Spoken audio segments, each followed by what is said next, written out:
Hello students, स्वागत है हमारे YouTube channel DK study centre में।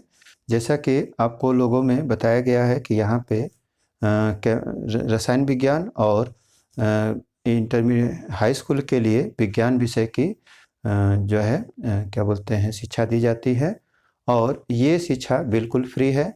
और जो स्टूडेंट्स अगर ये सोचते होंगे कि हमारे पास पैसा नहीं है सर, जो है बिल्कुल एकदम पैसा लेके ही पढ़ाएंगे, तो ऐसा बिल्कुल ही दिमाग से निकाल देना है।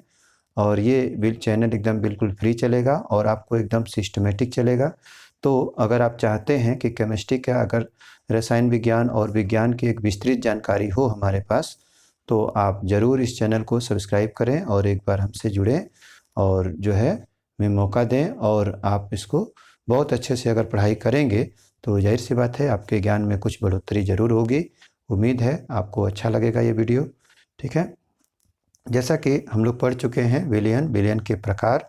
ठीक है, और कल हम लोग पढ़े थे कि किसी भी मान लीजिए कि ठोस को द्रव में अगर घोलते हैं तो उस पे कौन कौन से कारक हैं जो उसको प्रभावित करेंगे। दूसरा होता है कि अगर किसी गैस को अगर किसी जल में अगर विलय करेंगे तो उस पे कौन कौन से कारक हैं जो उसको प्रभावित करेंगे। आज हम लोग पढ़ने वाले हैं विलयनों की सांद्रता व्यक्त करने की विधियां। ठीक है, विलयनों की सांद्रता ठीक है व्यक्त करने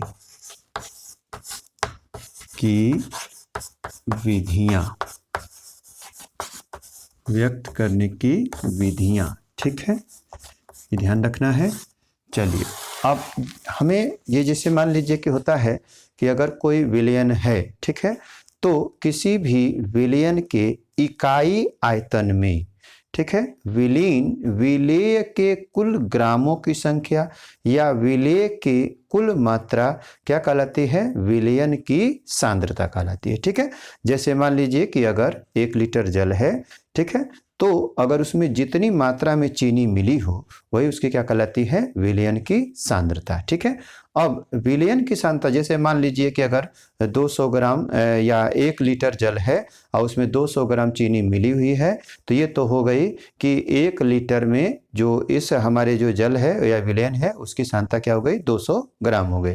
लेकिन इसको हमें जानना है प्रतिशत में। ठीक है, यानी हम लोग जो पढ़ाई करते हैं तो इसमें क्या मिलेगा? हमको प्रतिशत में निकालना है कि प्रतिशत में कैसे निकालते हैं। ठीक है, तो जैसे कि हमने जान गया कि किसी भी विलयन के इकाई आयतन या इकाई मात्रा में विलीन विलेय की कुल मात्रा क्या कहलाती है? विलयन की सांद्रता कहलाती है। ठीक है, और विलयनों की जो सांद्रता होती है वो निम्नलिखित विधियों के द्वारा व्यक्त की जाती है। तो पहला हो जाएगा विलयन की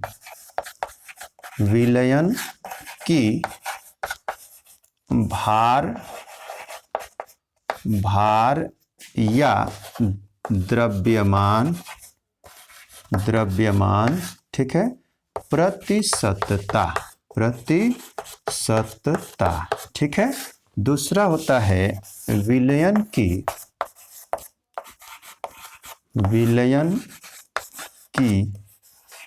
आयतन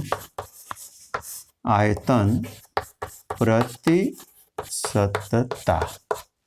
ठीक है, और तीसरा होता है, ठीक है, विलयन की भार आयतन ठीक है प्रतिशतता। ठीक है, और चौथा होता है विलयन की ठीक है, इसमें हम क्या लिख सकते हैं कि ppm में सांद्रता। ठीक है, और पांचवा हो जाएगा विलयन की मोलरता। ठीक है, मोलैरिटी ऑफ सॉल्यूशन। और छठवां होता है विलयन की मोललता, ठीक है। और सातवां होता है विलयन का मोल प्रभाज, मोल प्रभाज, ठीक है। तो इनके बारे में सबसे पहले हम लोग अभी परिभाषा और इसका इंट्रोडक्शन जान लेते हैं, और उसके बाद बारी बारी हम लोग एक एक करके पढ़ेंगे, ठीक है। अगर वीडियो लंबी हो जाएगी तो इसको नेक्स्ट वीडियो में फिर से एक्सप्लेन और किया जाएगा, ठीक है। देखिए, विलयन की भार आयतन प्रसिद्धता, ठीक है, यानी भार प्रसिद्धता। तो भार प्रसिद्धता में क्या हो जाएगा कि विलयन की जब भी भार प्रसिद्धता निकालते हैं, ठीक है, तो विलयन को भी भार में लेते हैं, और दूसरा क्या होता है, विलेय भी भार में लेते हैं, ठीक है। यानी जहां पे विलेय और विलायक, या हम कह सकते हैं विलयन, अगर दोनों को हम क्या लेंगे, ग्राम में, दोनों को क्या लेंगे, ग्राम में लेते हैं, ठीक है। तो जब दोनों की मात्रा जो है ग्राम में लेंगे तो उसको हम कहेंगे विलयन की भार प्रतिशतता। जैसे अगर कह दिया जाए कि 10 ग्राम जो है चीनी अगर 100 ग्राम जल में विलीन है, यानी हमने जल का क्या लिया, भार लिया, ठीक है, जबकि विलेय का भी क्या लिया, हमने भार लिया ग्राम में, ठीक है। तो इसीलिए इसको हम और लिख सकते हैं W/W प्रतिशतता, ठीक है, W/W परसेंटेज, ठीक है, क्योंकि यहाँ पे विलेय और विलयन दोनों को हम जो मात्रा है वो किस में लेते हैं, ग्राम में ले रहे हैं, ठीक है। अब देखिए इसकी जो भार प्रतिशतता है वो क्या हो जाएगी, तो हमेशा इसको आसान बनाने के लिए हम लोग क्या लेते हैं, जो विलयन की जो मात्रा है वो कितना लेंगे, 100 ग्राम लेंगे। क्यों, क्योंकि 100 ग्राम लेने पे उसकी जो प्रतिशत मात्रा है निकालने के लिए आसानी हो जाती है। अर्थात इसकी जो परिभाषा है हम बना सकते हैं कि किसी भी विलयन के 100 ग्राम में विलीन विलेय के कुल ग्रामों की संख्या क्या कहलाती है, विलयन की भार प्रतिशतता कहलाती है, ठीक है। यानी किसी भी विलयन के 100 ग्राम में विलीन विलेय के ग्रामों की कुल संख्या विलयन की भार प्रतिशतता कहलाती है। जैसे मान लीजिए अगर कह दे कि 100 ग्राम नमक के जलीय विलयन में, 100 ग्राम नमक के जलीय विलयन में यदि 50 ग्राम नमक मिला हो तो विलयन की भार प्रतिशतता क्या होगी, ठीक है। तो इस केस में क्या होता है कि देखिए पूरा विलयन कितना है, 100 ग्राम है, ठीक है, और उसमें विलेय कितना है, 50 ग्राम है, ठीक है। तो उसका प्रतिशतता निकालेंगे तो यहाँ पर जो है क्या हो जाएगा, तो इसमें हम लोग लिख सकते हैं भार प्रतिशतता। दूसरा होता है आयतन प्रतिशतता। आयतन में क्या हो जाएगा कि देखिए यहाँ पे जो है विलेय भी क्या लेंगे, आयतन में, यानी लीटर में। जैसे कोई भी द्रव पदार्थ है तो उसको हम किस में मापते हैं, लीटर में, जैसा कि हम लोग जानते हैं, ठीक है। तो अगर आयतन प्रतिशतता लेना हो तो प्रतिशत हमेशा किस में लेते हैं, 100 में, ठीक है। तो यदि हम यहाँ पे अब विलेय क्या हो जाएगा, विलेय चूंकि लीटर में है तो इसको हम लोग लेंगे ml में, और इसमें भी लेंगे ml में, ठीक है। क्यों, क्योंकि दोनों के दोनों क्या है, विलेय और विलयन दोनों द्रव है। क्या है, विलेय और विलयन दोनों द्रव है। तो अगर द्रव होंगे तो उस केस में क्या हो जाएगा कि किसी भी विलयन के 100 मिलीलीटर में विलीन विलेय के कुल मिलीलीटरों की संख्या क्या कहलाती है, विलयन की आयतन प्रतिशतता कहलाती है, ठीक है। यानी किसी भी विलयन के 100 मिलीलीटर में विलीन विलेय के कुल मिलीलीटरों की संख्या क्या कहलाती है, विलयन की आयतन प्रतिशतता कहलाती है, ठीक है। दूसरा आते हैं विलयन की भार आयतन प्रतिशतता, ठीक है। तो देखिए इसमें क्या होता है, भार आयतन प्रतिशतता में कि यहाँ पे विलेय का जो मात्रा है वो किस में लेंगे, ग्राम में, जबकि विलयन की जो मात्रा लेंगे वो ml में लेंगे, ठीक है। क्यों, क्योंकि जो विलयन है वो द्रव है, ठीक है, विलयन क्या है, द्रव है। जैसे अगर हम कह दें कि 100 ml जल में 50 ग्राम चीनी मिली हुई है 100 ml जल में, यानी यहाँ पे जल का जो आयतन हमने लिया, भार नहीं लिया, क्योंकि पहले वाले में हमने क्या किया था, 100 ग्राम जल में, यानी 100 ग्राम नमक के जलीय विलयन में, और यहाँ पे हमने क्या लिया, 100 मिलीलीटर क्या लिए, हमने जलीय विलयन लिया नमक का, आज इसमें 50 ग्राम चीनी मिला हो, ठीक है। यानी 100 मिलीलीटर यदि हम लोग लेते हैं विलयन और उसमें 50 ग्राम चीनी मिला हो, तो उस केस में क्या हो जाएगा कि जो इसमें हम लोग लिख सकते हैं W/V, और इसको क्या लिख सकते हैं V/V प्रतिशतता, ठीक है, और इसको W/V प्रतिशतता लिख सकते हैं, ठीक है ना। तो अर्थात हम कह सकते हैं कि किसी भी विलयन के 100 मिलीलीटर में विलेय के कुल ग्रामों की संख्या क्या कहलाती है, विलयन की भार आयतन प्रतिशतता कहलाती है, ठीक है। दूसरा आते हैं इसमें, ठीक है, पार्ट पर मिलियन में सांद्रता।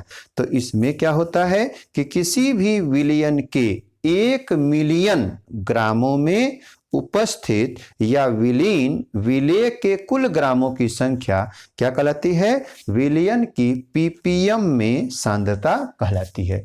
जैसे किसी भी विलयन के 1 मिलियन में क्या होता है, 10 लाख होता है, ठीक है, जिसको 10⁶ लिख सकते हैं, यानी 10 के घाते 6 लिख सकते हैं, ठीक है। तो यदि हम कह दें कि कोई विलयन है और उसके 10 के घाते 6 ग्राम अगर लिया जाए और इसमें विलेय के कुल कितने ग्राम उपस्थित हैं, तो वो क्या कहलाएंगे, विलयन की जो आयतन है विलयन का की ppm में सांद्रता कहलाती है, ठीक है। अब आ जाते हैं मोलरता, ठीक है। मोलरता किसे कहते हैं, देखिए मोलरता और मोललता दोनों में बस एक का अंतर है, क्या, इसमें मोलरता इसमें र है और इसमें मोललता, ठीक है, इसमें ल है, ठीक। इसमें क्या होता है कि देखिए विलयन, किसी भी विलयन के 1 लीटर में विलीन विलेय के कुल मोलों की संख्या क्या कहलाती है, उस विलयन की मोलरता कहलाती है। यानी किसी भी विलयन के 1 लीटर में विलीन विलेय के कुल मोलों की संख्या क्या कहलाती है, उस विलयन की मोलरता कहलाती है, ठीक है। उसी प्रकार अगर हम इसको कह दें, ठीक है, तो किसी भी विलायक, अब यहाँ पे क्या लेंगे, विलयन नहीं लेंगे, क्या लेंगे, विलायक लेंगे, ठीक है। किसी विलायक के 1 किलोग्राम में विलीन विलेय के कुल मोलों की संख्या, यहाँ पे विलेय का मोल होगा, यहाँ पर भी विलेय का मोल होगा, लेकिन यहाँ पे जो विलयन का आयतन किस में लेंगे, लीटर में, जबकि यहाँ पे विलयन नहीं लेंगे, क्या लेंगे, विलायक का भार किसमें, किलोग्राम में, ठीक है। यानी किसी विलायक के 1 किलोग्राम में विलीन विलेय के कुल मोलों की संख्या क्या कहलाती है, विलयन की मोललता कहलाती है, ठीक है। किसी विलयन के 1 किलोग्राम किसी विलायक के 1 किलोग्राम में विलीन विलेय के कुल मोलों की संख्या क्या कहलाती है, विलयन की मोललता कहलाती है, ठीक है। अब देखिए होता क्या है, अब विलयन की मोललता हम लोग जान गए। अब यहाँ पे आता है एक और पॉइंट, क्या, विलयन का मोल प्रभाज। इसके लिए हमें जानना पड़ेगा, ठीक है, द्विअंगी विलयन, ठीक है। द्विअंगी विलयन क्या होता है कि जिस विलयन में विलेय और विलायक दोनों उपस्थित होते हैं उसे हम क्या कहते हैं, द्विअंगी विलयन, ठीक है। जैसे कि कोई भी विलयन अगर लेते हैं तो वो हमेशा क्या होता है, द्विअंगी हो सकता है, ठीक है। हो सकता है कि कोई विलेय है और उसमें 2-3 प्रकार के विलेय उपस्थित हो तो वो त्रिअंगी 4 अंगी हो सकते हैं, लेकिन मैक्सिमम हम देखते हैं कि कोई भी विलयन बनाते हैं तो उसमें एक विलेय और दूसरा होता है विलायक, ठीक है। तो एक विलेय और विलायक से जो मिलके बना होगा उसे हम क्या कहेंगे, द्विअंगी विलयन, ठीक है। अब आते हैं विलेय का मोल प्रभाज, ठीक है। देखिए विलयन का मोल प्रभाज, विलयन का मोल प्रभाज मुख्य रूप से अगर निकालना हो तो उसमें क्या होता है, जैसे कोई पदार्थ है, ठीक है, यानी उसमें विलेय है, विलेय और दूसरा क्या होता है, विलायक, ठीक है। तो देखो मोल प्रभाज को हम किससे दिखाते हैं, x से, ठीक है। तो देखिए ये कहता है कि किसी भी विलयन में, ठीक है, उपस्थित किसी पदार्थ की जो मोल प्रभाज होते हैं उस पदार्थ के मोलों की संख्या और विलयन में उपस्थित सभी पदार्थों के मोलों की संख्या के बीच जो अनुपात होता है उसे ही क्या कहते हैं, विलयन, उस पदार्थ का मोल प्रभाज कहते हैं। जैसे मोल प्रभाज क्या होता है, जैसे XA, जैसे हमारे इसको हम A मान लें और इसको B मान लें, ठीक है। अब इसके जो विलयन के मोलों की संख्या है वो Na हो जाए और इसके मोलों की संख्या क्या हो जाए, Nb हो जाए, ठीक है। तो अगर हमें निकालना हो विलेय A का मोल प्रभाज तो XA बराबर क्या हो जाएगा, Na अपान Na प्लस क्या हो जाएगा, Nb। जबकि अगर हम XB का निकालते हैं, XB, ठीक है, नहीं दिख रहा है, इसको ऊपर थोड़ा सा लिख देते हैं, ठीक है। देखिए होता क्या है, XA बराबर हो जाएगा, ठीक है, Na अपान, ठीक है, Na प्लस Nb, ठीक है। जबकि XB बराबर हो जाएगा Nb अपान Na, ठीक है, प्लस Nb, ठीक है।